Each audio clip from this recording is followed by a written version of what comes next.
Hello travellers, நம்ம காசி யாத்திரையில் டே 3 நேற்று வந்து பார்த்திங்க அப்படின்னா வந்து ரயில்வே ஸ்டேஷன்லேருந்து வீடியோ போட்டிருப்போம். இன்றைக்கி வந்து பார்த்திங்க அப்படின்னா வந்துட்டு டே 4 வந்து ஸ்டார்ட் ஆகிடுச்சு. டே 3ல் வந்து ரயில்வே ஸ்டேஷனுக்கு அப்புறமேட்டு என்னென்ன நடந்துச்சு, இப்போ எங்கே இருக்கோம் அப்படின்றது ரொம்ப டீட்டெயிலாக சொல்கிறேன். ரொம்ப கம்மி ப்ரைஸில் கயாவில் எப்படி ஸ்டே பண்ணலாம், இங்கே வந்து என்னென்ன எக்ஸ்ப்ளோர் பண்ணுறோம், இங்கே வந்து என்னென்ன பண்ணணும் அப்படிங்கிறது ரொம்ப டீட்டெயிலாக சொல்கிறேன். வீடியோவை கடைசி வரைக்கும் பாருங்கள். காசி யாத்திரை ப்ராப்பராக உங்களுக்கு புண்ணியம் கிடைக்கணும், உங்கள் பாவங்கள் போகணும் அப்படின்னா கரெக்டாக எப்படி பண்ணணும் அப்படிங்கிறத நம்ம சீரியஸாக கரெக்டாக போட்டுக்கிட்டு இருக்கோம். ஒன் பை ஒன்னாக நம்ம பார்த்துக்கிட்டு இருக்கோம். ஸோ தெளிவாக வந்து வீடியோவை கடைசி வரைக்கும் பாருங்கள். இதுக்கு முன்னாடி வீடியோவை பார்க்காம இருந்தீங்க அப்படின்னா அதை பார்த்துட்டு வந்து அதுக்கப்புறம் இதை பாருங்கள். அப்போ தான் உங்களுக்கு ஃபஸ்ட்டு என்ன பண்ணணும், அடுத்து என்ன பண்ணணும், ஒவ்வொரு இடத்துக்கும் எப்படி போகணும், கம்மி ப்ரைஸில் எப்படி போகணும் அப்படின்றது எல்லாமே டீட்டெயிலாக தெரியும். ஸோ ஃபஸ்ட்லேருந்து கரெக்டாக பார்த்துக்கிட்டு வந்துருங்க. மிஸ் பண்ணாதீங்க. மிஸ் பண்ணீங்க அப்படின்னா கண்டிப்பாக வருத்தப்படுவீங்க. அதே மாதிரி உங்களுக்காக நாங்கள் கஷ்டப்பட்டு இந்த மாதிரிலாம் ட்ராவல் பண்ணி தெளிவாக இன்ஃபர்மேஷனை கலெக்ட் பண்ணி வீடியோ போடுறோம். ஸோ மறக்காமல் இந்த வீடியோக்கு வந்து ஒரு லைக் பண்ணிடுங்க, ஓகேங்களா? நம்ம வந்துட்டு பார்த்திங்க அப்படின்னா வந்துட்டு கிட்டத்தட்ட வந்து பார்த்திங்கன்னா இந்தியாவோட பார்டர் நெருங்கிட்டோம். இன்னும் இடையில ஒரே ஒரு மாநிலம் தான் இருக்குது, அதுக்கடுத்தது இந்தியா பார்டரு. ஸோ அப்படி இருக்கிறப்ப பார்த்திங்க அப்படின்னா இங்கேயுமே வந்து நமக்கு முருகன் வந்து இங்கேயுமே நமக்கு உதவி பண்ணிகிட்டு இருக்காருன்னு தான் சொல்ல முடியும். எனக்கு பின்னாடி இருக்கிறது பார்த்திங்க அப்படின்னா வந்துட்டு முருகன் தமிழ் சங்கம். இங்கே தான் வந்துட்டு நம்ம டே 4 வந்து டே 3 நைட் வந்து இங்கே தான் ஸ்டே பண்ணியிருந்தோம்.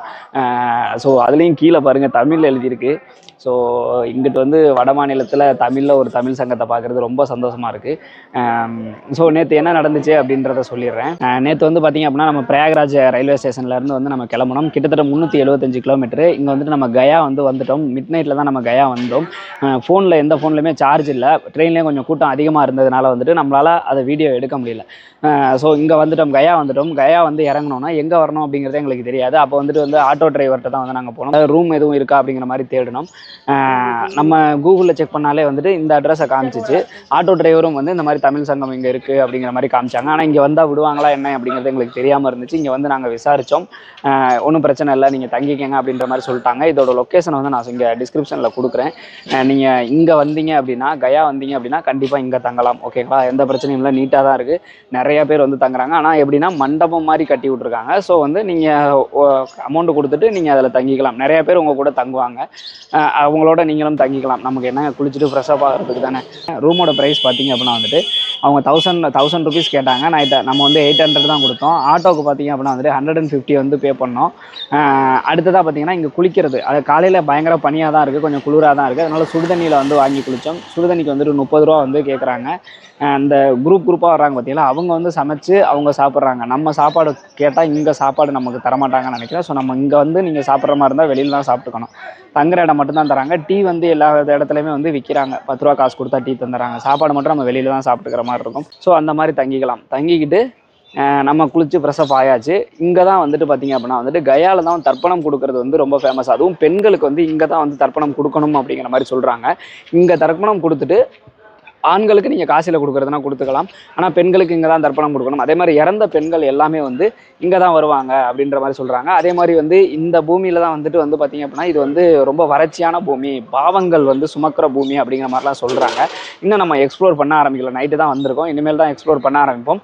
ஸோ இங்கே வந்து நீங்கள் கயாவில் வந்துட்டு தர்ப்பணம் கொடுக்குறது எப்படி, அதுக்கு எவ்வளோ பணம் கேட்குறாங்க, எவ்வளவு செலவாகும், இங்கே வந்துட்டு நீங்கள் எங்கெங்கெல்லாம் சுற்றி பார்க்கணும் அப்படின்ற எல்லாத்தையுமே வந்துட்டு நம்ம அடுத்தடுத்து சொல்ல போகிறோம். ஓகே, நம்ம வந்து கயாவை எக்ஸ்ப்ளோர் பண்ண ஆரம்பிச்சிட்டோம்.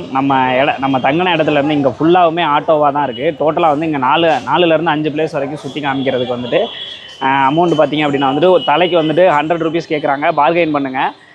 200 ரூபா வரைக்குமே கேட்குறாங்க. ஒரு ஆட்டோவாக எடுத்திங்கன்னா 600 ரூபா வரைக்கும் கேட்குறாங்க. ஆனால் தலைக்கு 200 ரூபா 100 ரூபா தான், அதுக்கு மேலே கொடுக்காதீங்க.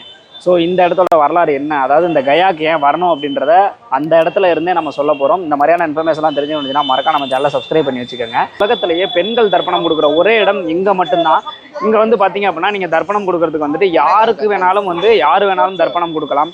பிறந்த குழந்தைக்காக இருக்கட்டும், இல்லை பிறக்காத குழந்தை கருவிலே இறந்திருந்தாலும் சரி, பேரே வைக்கலன்னாலும் சரி, குளம் தெரியல கோத்தம் எதாக இருந்தாலும் சரி, அவங்கள நினச்சி நீங்கள் இங்கே வந்துட்டு பிண்டம் வைக்கலாம். பிண்டம் வச்சு தர்ப்பணம் கொடுத்தீங்க அப்படின்னா கண்டிப்பாக அவங்க சொர்க்கத்துக்கு போயிடுவாங்க. அந்த மாதிரி இடம் தான் இது. பெண்கள் எப்படி வந்து தர்ப்பணம் இங்கே கொடுக்க ஆரம்பித்தாங்க அப்படின்றதுக்கு ஒரு மிகப்பெரிய கதை இருக்குது. அது என்ன கதை அப்படிங்கிறத நான் சொல்கிறேன். பெண்கள் வந்து இங்கே தர்ப்பணம் கொடுக்கறதுக்கு பார்த்திங்க அப்படின்னா ஒரு மிகப்பெரிய வரலாறு இருக்குது. அது என்ன அப்படிங்கிறத சொல்லிடுறேன். ராமன், சீதை, லட்சுமணன் 3 பேருமே வந்துட்டு வனவாசம் முடிஞ்சு அயோத்திக்கு வர்ற வழியில் பார்த்திங்க அப்படின்னா இந்த இடத்துக்கு வந்திருக்காங்க. இந்த இடத்துல வந்துட்டு ராமன் சொல்லியிருக்காரு, இந்த மாதிரி எங்கள் அப்பாவுக்கு வந்து தசரதருக்கு வந்து தர்ப்பணம் கொடுத்துடலாம், ஏன்னா அங்கே போனால் திருப்பி வர முடியுமா என்னன்னு தெரியல, அதனால இங்கே தர்ப்பணம் கொடுத்துடலாம் அப்படின்ற மாதிரி சொல்லியிருக்காரு. அதுக்கு உண்டான பொருளை நான் வாங்கிட்டு வரேன், அதுக்கு அந்த கடையில் போய் தான் வாங்கிட்டு வரணும், அது வரைக்கும் நீ வெயிட் பண்ணு அப்படிங்கிற மாதிரி சீதையை வந்து வெயிட் பண்ண சொல்லிட்டு போயிருக்காரு. சீதையை வெயிட் பண்ணிட்டு இருக்கிறப்ப தசரத மகாராஜா வந்து அசரீரி குரலில் வந்து ராமன் வர்ற வரைக்கும் என்னால் வந்து காத்திருக்க முடியாது, உடனே வந்துட்டு எனக்கு நீ தர்ப்பணம் கொடு அப்படிங்கிற மாதிரி சொல்லியிருக்காங்க. அதுக்கு சீத்தை என்ன சொல்லியிருக்காங்க அப்படின்னா, என் கணவன் இருக்கையில் நான் எப்படி தர்ப்பணம் கொடுக்க முடியும், அதனால வந்து என்னால் தர்ப்பணம் கொடுக்க முடியாது அப்படிங்கிற மாதிரி மறுத்திருக்காங்க. அப்படி நீ மறுத்த அப்படின்னா உனக்கு நான் சாபம் கொடுப்பேன் அப்படிங்கிற மாதிரி தசரதன் சொன்னதுனால இங்கே என்னட்ட தர்ப்பணம் கொடுக்கறதுக்கான எந்த பொருளுமே இல்லையே அப்படிங்கிற மாதிரி கேட்டிருக்காங்க. கேட்டதுக்கு தசரத மகாராஜா உன் கையில் எது கிடைக்குதோ அதை வச்சு நீ எனக்கு தர்ப்பணம் கொடு, இல்லைன்னா நாங்கள் நரகத்துக்கு தான் போவோம் அப்படிங்கிற மாதிரி சொன்னோன்னே சீத்தை வந்து மண்ணை வந்து தர்ப்பணம் பண்ணுறதுக்கான பிண்டமாக பிடிச்சி அதை வந்து தர்ப்பணமாக கொடுத்துருக்காங்க. அதை ஏற்றுக்கிட்டு அவர் போயிட்டாரு. ராமன் வந்து பின்னாடி வந்து வந்திருக்கிறாரு. வந்தோன்னே பார்த்தீங்க அப்படின்னா வந்துட்டு தர்ப்பணம் கொடுக்கணும், நீ இங்கே இரு, நான் போய் தர்ப்பணம் கொடுத்துட்டு வந்துடுறேன்னு சொல்லியிருக்காரு. அதுக்கு வந்துட்டு சீத்தை வந்து இல்லை வேணாம், நான் தர்ப்பணம் கொடுத்துட்டேன் அப்படிங்கிற மாதிரி சொல்லியிருக்காங்க. அதை எப்படி நான் நம்புறது, பெண்ணா நீ எப்படி கொடுத்த அப்படின்னு கேட்டதுக்கு அவங்க 5 சாட்சி சொல்லியிருக்காங்க. ஒன்று பார்த்தீங்க அப்படின்னா வந்துட்டு ஆலமரம், 2வது பார்த்தீங்க அப்படின்னா வந்துட்டு பசுமாடு, 3வது வந்து ஒரு ஐயர், 4வது வந்துட்டு துளசி செடி, 5வது வந்து ஆறு. இந்த 5ஐயுமே வந்துட்டு சாட்சியாக சொல்லியிருக்காங்க. ராமர் வந்துட்டு ஃபர்ஸ்ட் வந்து ஐயர்கிட்ட கேட்டிருக்காரு. அவர் வந்து அரசனாக இருந்தால் எனக்கு நிறையா தட்சணை கொடுத்துருப்பாங்க, இவங்க வந்து எதுவுமே தட்சணை கொடுக்கல அப்படிங்கிறதுனால இல்லை இவங்க பண்ணதை நான் பார்க்கல அப்படிங்கிற மாதிரி சொல்லிட்டாரு. அடுத்ததாக பார்த்தீங்க அப்படின்னா வந்துட்டு துளசி செடியும் வந்துட்டு பார்த்தீங்க அப்படின்னா வந்துட்டு இவங்க வந்து தர்ப்பணம் கொடுக்கல, அந்த துளசியை பயன்படுத்தாததுனால நான் அதை பார்க்கல, எனக்கு தெரியாது அப்படிங்கிற மாதிரி சொல்லிடுச்சு. அதே மாதிரி மாடு பார்த்தீங்க அப்படின்னா வந்துட்டு இவங்க தர்ப்பணம் கொடுக்கறதுக்கு வந்து தர்ப்பணம் கொடுத்துட்டு எந்த பொருளுமே வந்து மாட்டுக்கு வந்து சாப்பிட்றதுக்கு கொடுக்கல அப்படிங்கிறதால அதுவுமே போய் சொல்லிருச்சு. ஆறு வந்து பார்த்தீங்க அப்படின்னா வந்துட்டு இவங்க எல்லாருமே வந்துட்டு சொல்றாங்க அப்படின்றதுனால ஆறுமே வந்துட்டு போய் சொல்லிருச்சு. உண்மையை சொன்னது யார் அப்படின்னு கேட்டிங்கன்னா ஆலமரம் மட்டும்தான் உண்மையை சொல்லியிருக்கு. உடனே ராமர் கேட்குறாரு, 4 பேர் வந்துட்டு இல்லைன்னு சொல்றாங்க, ஒருத்தவங்க மட்டும்தானே வந்து இருக்குன்னு சொல்றாங்க, இதை நான் எப்படி நம்புறது அப்படின்னு கேட்டதுக்கு சீதா தேவி ஆத்தங்கரையில் நின்று தசரத மகாராஜாவை வேண்டுறாங்க. வேண்டணுன்னா அவரோட அந்த பிண்டம் பிடிச்ச அந்த பிண்டம் வந்து ஆற்றுல இருந்து அவரோட கையை வெளியில வந்து காமிச்சிட்டு மறைஞ்சிருது. அப்போ வந்து ராமர் வந்து நம்பிடுறாரு. அதுக்கப்புறமேட்டு சீதா தேவி வந்து உண்மையை சொன்ன அந்த ஆலமரத்தை தவிர மீது 4 பேருக்கும் சாபம் கொடுக்குறாங்க. என்ன சாபம் அப்படின்னு பார்த்தீங்கன்னா, துளசி செடி நீ எவ்வளோதான் புனிதமாக இருந்தாலும் நீ குப்பமேட்டில் தான் வளருவா அப்படிங்கிற மாதிரி சாபம் கொடுக்குறாங்க.